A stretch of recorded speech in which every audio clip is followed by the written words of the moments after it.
سلام كبرات تخطتلتي channel جرا فلتات كم يكنيكم نقعنا بذا channel بدحن متاخم أبز جزيزي earbuds earphone headphones headset نبلنا نزوم مسمع إذني ديت كمل لهم سب درجة بزح يلن كبهال يكاليو زوم أبلع على زتقاسنا مسمع إذني دما معرة زلهم تفتوا النت نتتك أمنتن معريو قلنا وصعبين ويكاني أبا إذا خمس أزخل قالتها وصعبين كم زلوا كنزنقع يبلنا زوم مسمع إذني معلتاوي متكام إذا أنت عين صعبين كم تقالوا يخيل ويكان إذا بخمي يوزسألو نزبل كنرينا كاني يزانا بزوم مسمع إذن زيوم نخي قدا انت عين تنقاطات كنقبر يقبعنا ويكاني بخمي أقباب كنت نكملو يقبعنا نزبل كنرينا بزي كازر ما يزانا بوزح عينة حمام كتقع زخيل ايو لكع كم تخالق في الأكالاتنا مالتيو ازيوم بزحت حمامات كنتقص نخيلينا أبزانا كل خباتو نمتقاس ناي مسمع تقام أبعز امتي ناي إذني لو تتات ويكا قدات مز السعب زمتق ناي إذن تقام مسعد مزمتق ناي مسمع تقام قال دما مؤكلاي إذني ناي وشت إذننا ندابلنا الرخصتات ببدرجهم قالو كالوتنا زين بزحات كنتقص نخيلينا مالتيو سلازي قال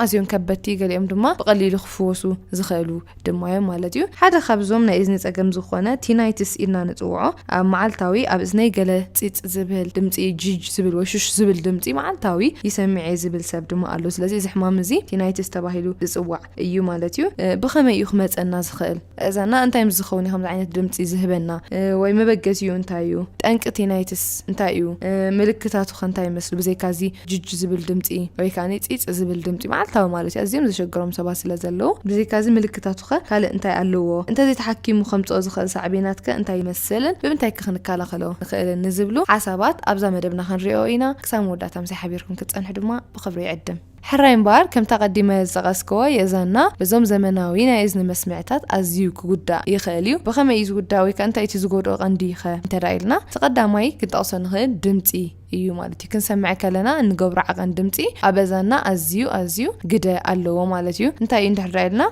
كساسو ساميتاويت انت راجيرنا دمتي ككلا خللنا يخالي نايم سمع تقم كيمتي يخالي ويكاني تزحاش زبحال ايو مالتيو سلازي دمتي كنسمع كلنا أزينا هنتنقلو يقبالنا مالتي مهناتو كساب كملس زي كلنا يسمع تقم ايو زخت لنا مالتي سلازي كساسو ساميتاويت انت قبرنا أزيو تمكاري ايو مالتي كالا كانت ايو اندحرايلنا انت بزحك كساب حد ساعات كنت كملو يقبالنا مالتي كاب حدا ساعات نلعب انت حدا اخوين خان نعرفنا حدا ساعات مسمعنا تقند تمكار نبلو حدا ساعات يمكن كون لعلي انت دادينا دما عرفت اندهبنا كنقبرو يقبانا اي مالتيو سلازي دمتي اتحدا نازانا ازيو غدا اي زخونه نغاري بزي كازم نبلوم زلنا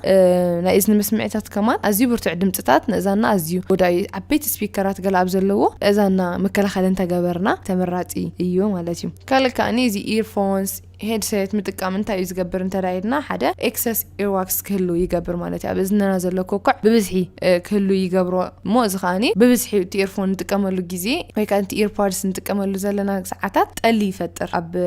ازانا مالتي طلي يفطر مو بكتيريا نمربح كاني ازيو مچو بوتا يخون مالتي سلازي خاني نا اذني رخصي كاسعبلنا زخيل مالتي سلازي ايرفون متقامنا وي كا ايربودز متقامنا ناب نا اذني انفكشن يختليو انت سمعنا بز مخناتي مالتي تي ابزننا نتولد لنا ساعات روح زبل انت دا خوين بفلاي طلي يفطر مو ناب صحه ناب انفكشن زختللنا مالتي سلازي نروح زبل ساعات كنت قمل يبلنا نزبلكو بخمزي مخناتي مالتي كان انت يالو اب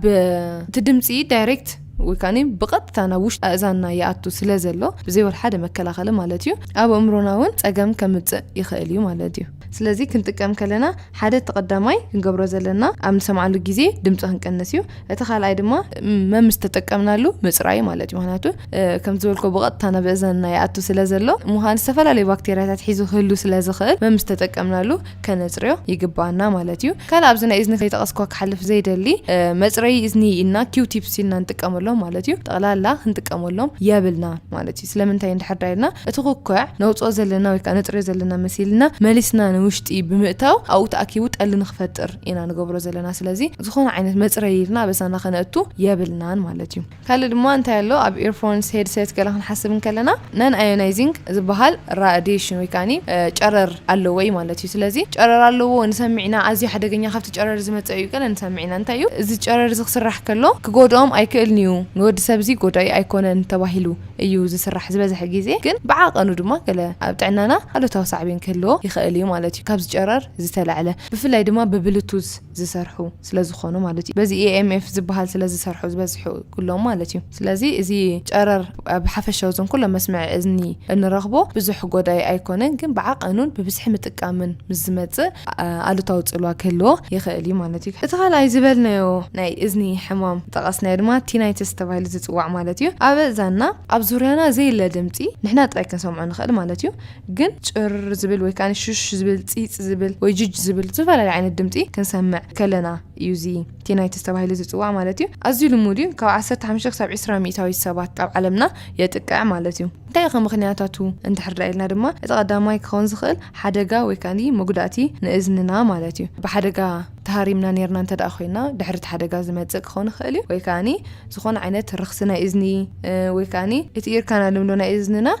ብሎክ ክኸውን ወይ ከዓ ክዕጾን ከሎ ክኸውን ይኽእል እዩ እዚ ዝዕጾሉ ከዓ ብርስሓት ክኸውን ይኽእል ካልእ ንብረቱን ኣብ እዛና ናእሽቱ ማለት እዩ ምዝኣቱን ክኸውን ይኽእል ስለዚ እዚ ኢርካና እዚ ምዝዕጾ ክኸውን ይኽእል ካልእ ድማ ኣብ ክሳድና ወይ ከዓ ኣብ ርእስና መጉዳእቲ ምዘጋጥም እዛና ክትንከፍ ይኽእል ማለት እዩ ስለዚ ብሓደጋ ወይ ብመጉዳእቲ እዝኒ መጽእ ይኽእል እዩ ዝድምጽ እዚ ማለት እዩ እቲ ካልኣይ ዕድመና ደፍእ ክመጽእ ከሎ ሓደ ሰብ ናይ ምስማዕ ክእለቱ ድማ ብኡ ዓቐን እናቐነሰ እዩ ዝመጽእ ስለዚ እንዳቐነሰ ክመጽእ ከሎ ብሰንኪቲ ምቕናስ ናይ ምስማዕና እዚ ድምጽ እዚ ክንሰምዕ ንኽእል ኢና ዝጭር ዝብል ማለት እዩ ካልእ ከዓ ናይ ዙረት ደም ጸገም ምስ ዝህሉ ኣብ ዙረት ደምና ዝኾነ ዓይነት ጸገም ምስ ዝጋጥም ኣብ እዛና እዚ ሳዕቤን እዚ ክመጽእ ይኽእል እዩ ማለት እዩ እዚ ናይ ምስማዕ ጸገም ዝበልና ቀዲምና ድማ ብሰንኪ ናይ ዕድመ ጥራይ ዘይኮነ ብሓፈሻውን ብኻልእ ጠንቂ ናይ ምስማዕ ክእለትና እንዳቐነሰ ወይ ከዓ ናይ ምስማዕ ክእለትና ተቕሊሉ ምስ ዝጠፍእ እዚ ድምጽ እዚ ክመጽእ ይኽእል ማለት እዩ ስለዚ ብኸምዚ ዓይነት ምኽንያታት እዚ ድምጽ ዛበዛና ክንሰምዖ ንኽእል ኢና እንታይ ዓይነት ምልክታት ከ ኣለዎ እንተዳኢልና ድማ እቲ ቀዳማይ ከም ተቐዲምና ዝበልና ብዓብዩ እቲ ድምጺ ጅጅ ዝብል እቲ ፂፅ ዝብል ገለ ዝበልናዮ ድምጽታት ክኸውን ይኽእል ካብ ሰብ ናብ ሰብ ስለዝፈላለ ማለት እዩ እቲ ካልኣይ ከዓ ካልእ ሰብ ክሰምዖ ኣይክእልን እዩ እቲ ሳልሳይ ትሑት ድምጽ ክኸውን ይኽእል ወይ ከዓ ዓው ዝበለ እዞም ንሰምዖም ድምጽታት ኣብ ገሊኡ ሰብ ካልእ ስራሓት ክሰርሕ ክሳብ ዘይክእል ወይ ከዓ ናብ ሓደ ነገር ኣተኪሩ ክሰርሕ ክሳብ ዘይክእል ብርትዕ ድበለ ድምጽ ክኸውን ይኽእል ኣብ ገለ ሰባት ግን ኣዝዩ ትሑት እውን ዘይጸግሞ ወይ ዘይስተውዕለሉ ክኸውን ይኽእል ማለት እዩ ካልኣይ ድማ ብሓንቲ እዝንና ጥራይ ክኸውን ይኽእል ወይ ከዓ ብኽልተ እዝንና እውን ክኸውን ይኽእል ማለት እዩ ኣብ ገለ ሰባት ጀሚሩ ዝጠፍእ ወይ ከዓ ጸጸቂጡ ሓደ መዓልቲ ይመጽእ ካልእ መዓልቲ የለን ካልእ ድሕሪ ይመጽእ ክኸውን ይኽእል ኣብ ገለ ሰባት ግን መዓልታውን ለይትን ቀትርን ክህሉ ይኽእል ማለት እዩ ኣዝዩ ውሕድ ድማ እንታይ ኣለዎ ልክዕ ከምዚ ናይ ህርመት ልቢ ዝመስል ወይ ከዓ ትርክታ ልቢ ዝመስል ድምጺ ክስማዓና ይኽእል ማለት እዩ እዚ እንታይ እንድሕር ኢልና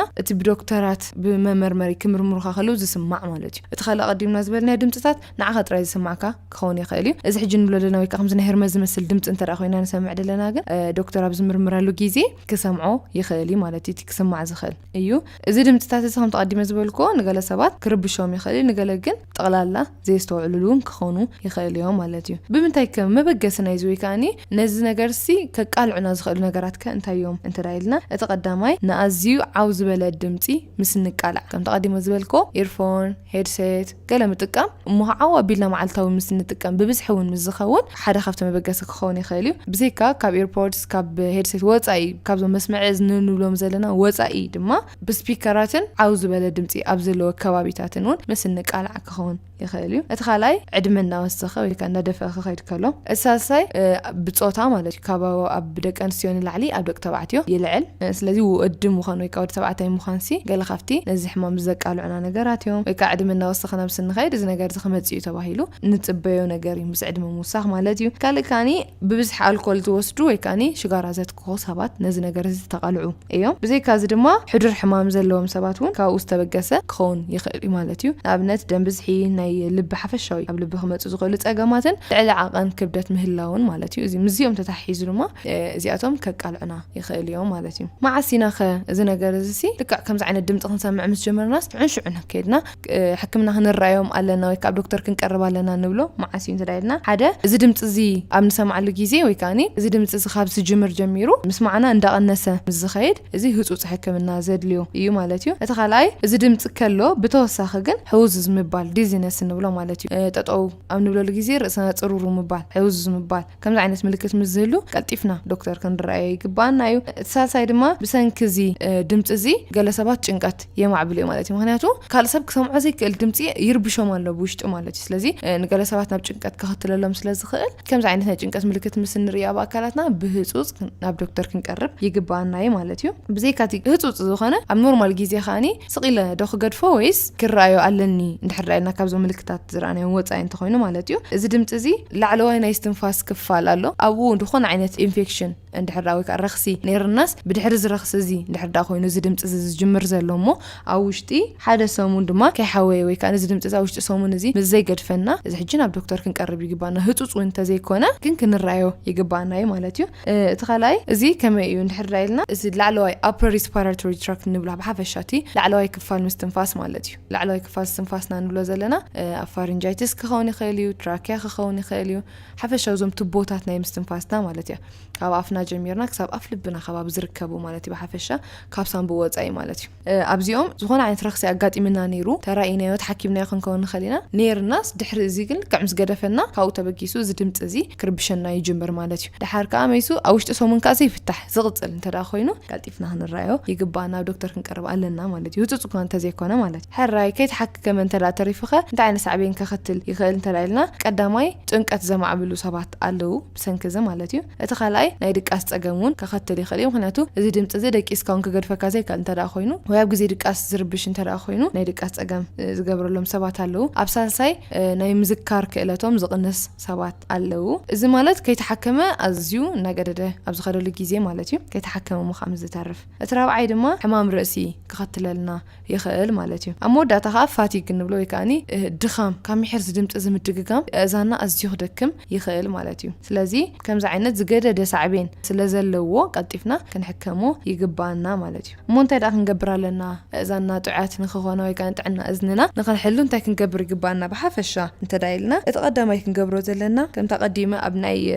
እዞም መስምዒ እዝኒ ዝጠቐስኮ ድምፂ ክንቅንስ ይግባአና ኩሉ ዓይነት ክንሰምዕ ከለና ድምፂ ክንቅንስ ይግባአና እቲ ካልኣይ ኣልኮል ሽጋራ ከምቲ ዝበልኮ ከምፅኦ ስለዝኽእሉ ክንቅንስ ይግባአና ካለ ድማ ዝኾነ ዓይነት ከነፅረዮ ኢልና ኣብ እዛና ከነእቱ የብልናን ማለት እዩ ስለዚ እዚ ድምፂ እዚ ዘይረብሽ ዝመስል ነገር ግን ኣብ እዛና ከም ቲናይትስ ተባሂሉ ዝፍለጥ ብሕክምናውን መፍትሒ ክርከቦ ዝኽእል እዩ ማለት እዩ ክቕንስ ድዩ ክፍወስ ድዩ ኣብ ሕክምና ክንቀርብ ኣዝዩ ይግባአና እዩ ማለት እዩ ስለዚ ጥዕና እዝና ባዕልና ብንጥቀመሎም መስምዒ እዝንታት ወይ ከዓ ካልእ ነገራት ብምእታው ከይነበላሽዎ ናይ ምስማዕ ፀገም ከይነምፅእ ክንጥንቃቕ ይግባአና እዩ ማለት እዩ ስለዚ ንሎም መዓልቲ ዝነበረና መደብ ነዚ ይመስል ካልእ መዓልቲ ብካልእ ትሕዝቶ ክሳብ ዝመፀኩም ብሩህ ቅነ